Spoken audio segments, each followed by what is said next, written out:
او زه ورته دا ثابتوم او هر وخت کې مې دا ویلي چې کوچیان د افغانستان لپاره یو فرصت ده. 3 نقطو کې دا خبره زه راټولوم. اول، کوچیان د افغانستان په 4 ولایتو کې شتون لري. دا د موږ تاسو لپاره یو مثبته نقطه ده. دویم، کوچیان د افغانستان په هر قوم کې موجود دي. دا د افغانستان او د موږ تاسو لپاره بل فرصت ده. او دریم، کوچیان د افغانستان په اقتصاد کې ډیر زیات رول لري. دا د موږ تاسو لپاره دریمه مثبته نقطه ده چې د کوچیان د افغانستان لپاره فرصت ده. او ښه ریفرنس یې موږ تاسو پخوانیو پاچاهانو ته ورکولی سو چې د افغانستان پاچاهۍ اکثره د کوچیانو په مالدارۍ او د کوچیانو په اقتصاد باندې ولاړې وې. ښه مثال یې ده د امیر صاحب عبدالرحمن خان د ده کتابونه که تاسو ولولئ او دا د خپل وخت یو مدبر پاچا و. د 2 خبرې په دې کتابو کې د کوچیانو په مورد باندې ډېرې اهمې کړي. یو یې دا ویلي دي چې کوچیان د افغانستان سرحدونه ماته ساتي، زه نسم ساتئ. دویم دا خبره کړې چې کله د ما په پاچاهۍ کې پیسې کمې سي نو زه له کوچیانو نه قرضه اخلم. دا څومره غټ فرصتونه دي چې د وخت پاچاهانو کوچیانو ته ورکړي. بیا که تاسو د نړۍ په تاریخ کې وګورئ، د استرالیا حکومت د کوچیانو نه ممنون ده. هغه دا مني د غان په نامه یو ټریل سټیشن ده، ټرین جوړ سوی ده. د استرالیا حکومت وایي چې افغانانو کې بالخصوص کوچیانو چې 3000 تقریبا شاوخوا کورنۍ نن نه داسې تخمیني به درته ووایم 200 کاله پخوا استرالیا ته تللي وو او په استرالیا کې د استرالیا حکومت ته بانکداري ورښوده، په زراعت کې ورته بوټي ور معرفي کړل چې دا نوي بوټي دي، او په اقتصاد کې د دوی لپاره یو ټرین سټیشن جوړ کړ چې هغه اوس هم په غان په نامه یادېږي. GHAN، غان یعنی افغان، صرف اف ات لرې کړی، غان یې پرېښی ده. او دا غان اوس هم د موږ تاسو د افغانانو په نوم یادېږي چې د استرالیا حکومت له هغې نه وروسته په خپل اقتصادي رشد باندې کار شروع کړ. د موږ تاسو له دې کوچیانو نه ټولې دنیا ګټه واخیسته، خو موږ یې نسو ترې اخیستی. افغانستان کې یو بله خبر درته وکړم، موږ تاسو په دشتو کې اوسیږو، په غرونو کې اوسیږو. دغه دشتې او غرونه موږ تاسو له دې نه استفاده نسو کوی. څه به په وکړو؟ کار لپاره آماده نه دي، بل استفاده تر کوی نسو. نو ولې موږ او تاسو په ګډه باندې دغه دشتې روانه خلو او مالچرونه یا څړځایونه چې د موږ او تاسو مالداري په دې کې وده وکړي، نو په دې کې به موږ څو ګټې کړي. یو ګټه به مو دا کړي چې موږ به ډېره زیاته مالداري ولرو. له دې مالدارۍ سره به موږ شنه ساحه ډېره ولرو. ولې په افغانستان کې باران نه کیږي؟ دا خو داسې اتفاقي خبره نه ده. دا خو په ساینس ته که موږ او تاسو راسو، ټکنالوژي ته موږ او تاسو راسو، په دې به پوه شو چې ولې په افغانستان کې باران نه کیږي، ولې په لندن او په امریکا کې ډیر زیات بارانونه کیږي. ځکه چې هلته شنه ساحه ډیره ده او دا د خپل میکانیزم د ذهنه تشریح کوم چې شنه ساحه چیرته ډیره وي، په دې هغو مناطقو کې باران کیږي. موږ د افغانستان شنې ساحې ورځ له بلې نه په ورکېدو دي. یا غاصبینو غصب کړي، یا کورونه کې جوړ کړه، یا مالچرونه له منځه لاړ. که چیرته د افغانستان حکومت او افغان ملت غواړي چې په افغانستان باندې رحم وسي، اوله خبره دا ده چې دوی د افغانستان مالچرونه بیرته احیا کړي، دا شنه کړي، او په دې کې به موږ او تاسو د بارانو څښتنان سو، مرضونه به ورک سي، مالداري به مو زیاته سي، او د مالدارۍ له امله به موږ او تاسو اقتصاد پیاوړی سي، هر چاته به کار پیدا سي. په بعضې وختونو کې زه دا خبره تکرارا کوم، که چیرته کوچیان حمایه سي، دولت حمایه کړي، ولس حمایه کړي، نو موږ او تاسو کولی شو د دې کنسپټ ما سره ستا تر 3 میلیارډه ډالرو پورې به موږ او تاسو 3,000 میلیونه ډالر موږ او تاسو به خپل تولیدات لرو، موږ به لبنیات لرو، موږ به د څرمنې نه دلته ډیر زیات بوټونه به تر جوړ کړو، څرمنې نه به موږ حتی جمپرونه او کورتۍ جوړې کړو او موږ یې لرو. دا شی وړیو نه به استفاده وکړو، له غوښو نه به استفاده وکړو. همدا اوس تاسو به په تېرې هفتې کې طبعا غوښه خوړلي، خو هیچا دا فکر نه ده کړی چې دا غوښه له کوم ځای راځي. بس غوښه د وی خوري او په غاښو کې ډکه وي نور لاړ شي. دا خو موږ یو، دا خو موږ کوچیان یو چې موږ تاسو ته غوښه درکوو. تاسو به کله کله شیدې او مستې خورئ تبن یې خورئ چې دا د وجود لپاره ډېر زیات په طبي لحاظ باندې مهمې دي. نو که ګورئ کاخه شوده او مسته ده هغه به د موږ خپل تولیدي که نه له نورو ملکونو نه به راځي. یو نه تر $1.5 میلیارډ پورې له ایرانه موږ تاسو ته لبنیات راواردېږي. څومره شرم خبره ده چې موږ یو مالداري هیواد ځان ته وایو او خپل ځان لپاره موږ شیدې او مستې نسو تولیدولی له ایران او پاکستان یې واردو. ولې واردو؟ دا ټولې سیاسي مسلې دي چې نورو ملکونو په افغانستان کې راوړي او کوچیان یې دې ته هڅولي دي چې موږ او تاسو کوچیانو ته په بد نظر وګورو. اوس زه راځم چې موږ څومره امکانات لرو او دغه امکاناتو نه موږ څنګه استفاده کوی سو چې خبرې رانه ډېرې شولې. اوس هم بخښنه غواړم موږ په ټول افغانستان کې ولې سې لرو اوس فعلا او د نفوس ادعا کوو مونږ چې مونږ دقیق نه ده تقریبا 6 میلیونه نفوس د افغانستان لرو. نو تاسو اوس قضاوت وکئ چې ولې سې د افغانستان د 6 میلیونو انسانانو لپاره څومره کفایت کوي. اوس ما د 4 نورو لیسو حکم د جلال المآب رئیس جمهور نه اخیستی چې یو په هرات کې کار ختم ده په 19 کال کې به انشاءالله تعالی کار شروع کی، یو په کابل کې یو په کندهار کې یو به د نجونو لیسه تیاره یو دانه مونږ د هلکانو لرو د نجونو لیسه مونږ په ننګرهار کې د کوچیانو لپاره جوړو. په پاسنیو 2 لیسو کې 2 د مونږ مستقیم مربوط دي او 5 بیا د معارف وزارت لاس لاندې دي مدیریت یې هغوی کوي. یعنی دا مونږ امکانات اوس لرو او دا هم د ما په وجود کې چې زه راغلی یم د 2 لیسې مونږ جوړې کړې حتی دې موجود نه لاره ولې دا کفایت نه کوي.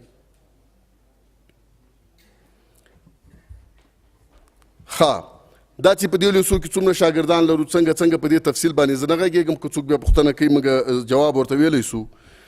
بله خبره زه دا کوم چې کوچیان د افغانستان اساسي قانون تعریف کړي. موږ او تاسو ټول افغانان یو او د افغانستان هر قانون هم منو او مې احترام کوو.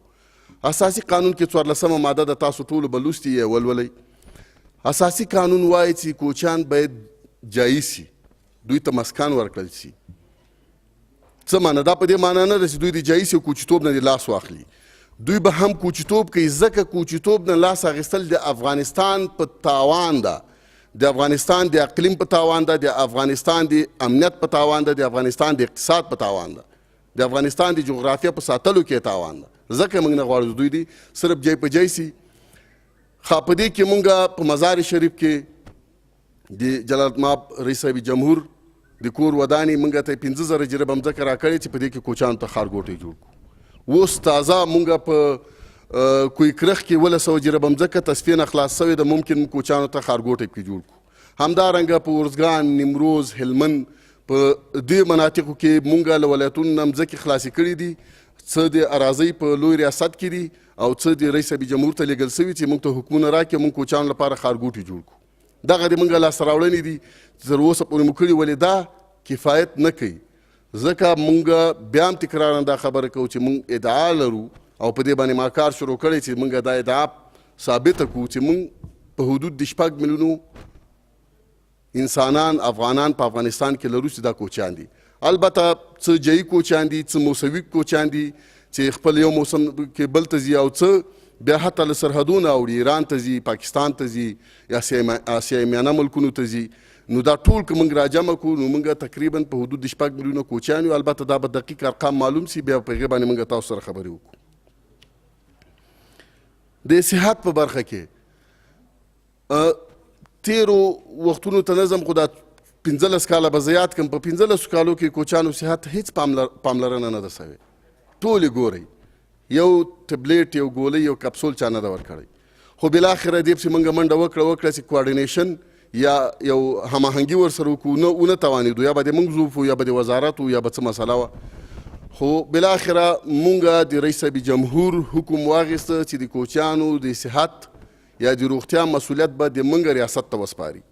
هلته موږ یو ریاست لرو په وزارت صحت عامې کې، او هغه ریاست حکمن موږ ته راسپارل سوی ده. وزیر صاحب د صحت عامې د کور ودانې هغه هم را سره منلی. اوس د انتقال پروسه روانه ده، ممکن په 19 کال کې د کوچیانو صحت موږ پورې مربوط سي. خو تاسو خپله فکر وکړئ، د کوچیانو صحت لپاره موږ د 96 کال څومره بودیجه لرو؟ $4 لک. او که دې ما ته اټکل ووایم نو 200 میلیونه ډالر د افغانستان لپاره موږ اوس لرو په دې کې 4 لکه ډالر د 6 میلیونو کوچیانو لپاره دي یعنی کوچیان 15% دي چې 15% پیسې ورته راواخلي نو موږ 200 میلیونو کې نه پوهېږم حد اقل یو 90 میلیونه یا 100 میلیونه موږ برخه رسېږي موږ ته 1 میلیون هم نه دي پوره راکړي اوس دې نه ایسته موږ ته د ریاست سپارل کېږي کوشش به کوو چې موږ ورته بودیجه پیدا کړو کوچیانو ته خپله منډه وکړو د نشراتو په برخه کې اکثره تلویزیونونه په اطرافو کې نه نیول کېږي په غار او دشت کې خو بې له هغې نه نیول کېږي حتی رادیوګانې هلته کار نه کوي پابلیک اویرنس یا څه خل ورته وایي چې موږ باید د خلکو اذهانو باندې کار وکړو تا خو د ښار په اذهانو باندې کار وکړو تلسي ډرامه دې په ولیدله زه په کوچي څه وکړم په کوم طریقه باندې زه دوی ذهن جوړ کړم چې د افغانستان لپاره همکار سي ته ووایه راته زه د حکومت یو مامور یم که حکومت د دې لپاره سوال لري که انټرنیشنل کمیونټي ورته لري که هر څوک یې لري ماته دغه قناعت راکړي موږ نه لرو اوس ما یوه رادیو لپاره ډېرې منډې وکړلې په نستو زول باندې مو یوه رادیو پیدا کړه ونویم کال کې به فعالیت شروع کړي البته که تشکیل راکړي چې د دې رادیو به په 94.4 او 9.4 FM باندې په ځینو ولایتونو کې کار کوي چې موږ د کوچیانو په ذهن باندې کار وکړو دوی سره د افغانستان مینه څومره د نور هم زیاته کړو دوی د افغانستان په انتخاباتو کې برخه واخلي دوی د افغانستان په امنیت او سولې کې برخه واخلي دوی په مکتبونو په صحت کې کار وکړي یوه رادیوګۍ مو پیدا کړې هغه هم ته ودرې څوک یې مني که نه خو له وزارت نه مو اجازه اخیستې او دغه به د موږ فریکوینسي وي چې په دې باندې به کار کوي بلې رادیو به د کوچي غږ په نوم باندې نوم یې کوچي غږ ده ښه نو راځو د جرګو په برخه کې تاسو ټول په دې باندې پوهېږئ چې افغانستان د جرګو مرکو هیواد ده دلته په محاکمو کې دومره فیصلې نه کېږي څومره فیصلې چې په جرګو مرکو باندې کېږي او د جرګو مرکو ریاست بیا د مونږ ریاست ده چې دې لپاره موږ خپل یو ریاست لرو د جرګو واسکانو په نامه مونږ په هر ولایت کې یوه شورا لرو په کومو ولایتونو کې 11 ولایتونو کې موږ ریاستونه او امیریتونه لرو نو موږ یو سیستم لرو په اول په ولایت په سطح باندې موږ شورا لرو بیا د زون په سطح باندې موږ یو شورا لرو چې هغه 4 یا 5 ولایتونه لکه په غرب کې موږ د زون شورا له غور بادغیس فراه نیمروز او هرات نه جوړه ده په شمال کې موږ بیا 2 شوراګانې د زون په سطح باندې لرو یو د مزار په هغه کې چې ده او بل د کندوز همداسې په ټول افغانستان کې موږ په پایه باندې شوراګانې جوړې کړي بیا یوه لویه شورا چې نیمه او نیمچه جوړه ده او پوره لا نه ده جوړه د افغانستان په سطح لرو چې د هر زون نه او له هر ولایت نه موږ نمایندګان لرو تاسو فکر وکړئ چې دومره ښه میکانیزم او سټپ بای سټپ باندې د جرګو د مرکو لپاره کومې ارګان کار کوي کوم چې موږ کوو را دي چې موږ ته د دوسیې او دا اوس موږ ډېرې دوسیې چې دولت ته نه ځي موږ حل کوو حکومت او محاکمو ته نه ځي موږ د خپلې دوسیې د افغانانو هم حل کوو او د کوچیانو هم حل کوو ما اورېدلي دي او لږ مې مطالعه هم کړې ده د شاتو مچۍ به ډېره زیاته ارګنایز دي ډېرې منظمې دي د موږ دا ریاست د شاتو مچیو نه هم ډېر ارګنایز ده خو څه وکړو چې دلته په لاس کې څه نه ورته لرو نو که څه مسلې موږ لرو په هغه کې جرګو مرکو کې د موږ ریاست آماده ده او دا د موږ کار ده چې هره ورځ موږ ته شخړې راځي او د دولت باندې یا حکومت باندې محاکمو باندې موږ بوج کم کړی او موږ ورته حل کوو او حق حقدار ته تر خپل وس پورې رسوو ښه موږ د شخړو د حل لپاره ښه مثالونه دا دي چې اوس البته موږ مستقیم نه یو کې داخل د هزاره ورونو په مرکزي افغانستان کې او د کوچیانو ترمنځ ستونزې دي په د 4 ولایتونو کې بالخصوص په بیسودو کې د دې لپاره حکومونه د رئیس صاحب جمهور موجود دي کومې ورځې نه چې موږ راغلي یو په دغه ځای کې جنګ نه ده سوی مخکې به دلته جنګ کېده موږ د خپلو د تجربو د خپل اخلاص نه منډه کړې تر څو پورې د دې او افغانان ټول سره ورونه دي او د دوی مخه ونیسو او هماغه د دوی مخه مو تر اندازې پورې نیولې او اوس په مرکزي افغانستان کې دا جنګونه ډیر زیات کم شوي دي او موږ کوشش کوو چې نه یوازې کم بلکې دا پای ته ورسیږي او کوچیان جایی خلک هزاره تاجک ازبک ټول ورونه دي چون موږ په هر قوم کې کوچی لرو زه یوازې د پښتنو کوچیانو رئیس نه یم زه د ازبقو ایماقو عربو هزاره ورونو نورو ټولو خلکو کوچیان دي زه رئیس یم او ما ورته رسیدګي کړې هم دا د په شبرغان او فاریاب او په بامیانو کې موږ خپل امیریتونه لرو د همدې په خاطر چې موږ هغوی ته خدمت وکړو موږ یو پروژه لرو، البته دوه پروژې، یو د تحقیق یا د ریسرچ په نامه یو پروژه لرو او بله د ظرفیت سازۍ په نامه باندې پروژې لرو چې په دې کې موږ د خپلو خلکو لپاره ظرفیت سازي کوو، خپل سرخیلانو ته، خپلو کوچیانو ته، البته په محدودو امکاناتو کې. او د ریسرچ لپاره موږ د کوچیانو کوم تعریف چې موجود و هغه تعریف کې نیمګړتیا وه، له تعریف مو رانیولې د کوچي تعریف، د کوچیانو تګ راتګ لارې، د کوچیانو د اوسېدو مینې، د دې لپاره ټوپوګرافیک نقشې جوړول، د دې سره موږ خپله د جی پی ایس د استعمال لپاره خپل کسان لرو چې جی آی ایس کار کوي په همدې باندې. د کوچیانو مینې، د کوچیانو لپاره د اوسېدو ځایونه، دا ټول افغانستان کې د جایي او د کوچي ترمنځ کوم تفکیک چې موجود ده په دې موږ ریسرچ کوو. د دوی په اقتصاد ریسرچ کوو، د دوی په تاریخ ریسرچ کوو، د دوی په جرګو ریسرچ کوو، د دوی په هر شي باندې موږ ریسرچ شروع کړی. انشاءالله ډېر زر به 2 کتابونه موږ ټولنې ته وړاندې کړو چې هر کتاب به په سلګونو ورقي او له ریفرنسو سره به موجود وي. څومره کتابونه چې په کوچیانو لیکل سوي په همغې مورد باندې موږ هغه کړي دي او استعمال کړي مو، د هغې نه مو ګټه اخیستې. ښه، دا چې موږ مخکې ډېر کم تشکیل لاره، اوس مو تشکیل لږ زیات شوی ده. د جلال مآب رئیس صاحب جمهور کور ودانۍ کوم، البته دا کفایت نه کوي. موږ باید څومره چې نفوس لرو د نفوس په تناسب باندې د موږ کارونه په مخ باندې لاړ شي.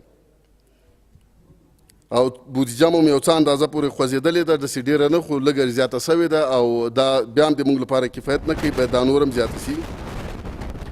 کوچیان په طبیعي آفاتو کې ډېر زیات تلفات ویني. تیر زمه په واورو سرحدونه ورباندې بند سول، واوره ورباندې رازیاته سوه. ډېر مالونه د کوچیانو په شمال د افغانستان کې چې هلته واوره زیاته وه له منځه لاړل او نور هم دا رقم ته مشکل لري. البته زه بیا تکرارا وایم چې د مال د ساتنې او د دوی د وښو او د دوی د هغه لپاره مسؤلیت د موږ د ریاست نه ده، دا د مالدارۍ ریاست ده چې زراعت وزارت په چوکاټ کې کار کوي. او شخصا زه له دې جنه غږ ورباندې کوم، نه د څړځایو له ریاست نه او نه د مالدارۍ ریاست نه خوشحاله یم او نه افغانستان کوچیانو ته کار کړی. بالکل په صفر هم نه ده کړی، بلکې منفي طرف ته روان دي. او مسؤلیت له ما سره نه ده، مسؤلیت د زراعت وزارت سره ده. ښه، پاکې اوبه نه لري او د طبعا ډېر زیات ستونزې لري. د اوبو مشکل لري، د خوراک مشکل لري، د تعلیم مشکل لري، د صحت مشکل لري، د اسکان کېدو مشکل لري. مشکلاتو باندې ډېر زیات نه غږېږم. ډېر زیات د موږ څړځایونه څرل دي چې صریح حکمونه موجود دي. څړځای باندې حتی قانوني دولت نشي کولی چې هغې ښارګوټې جوړ کړي، ولې د موږ څړځایونه ټول غصب سول. یو څو نمونې لکه بغلان، میدان وردګ، خوست، لغمان، لوګر او بعضې نورو ولایتونو کې چې دا د موږ څړځایونه او ټول غصب سول.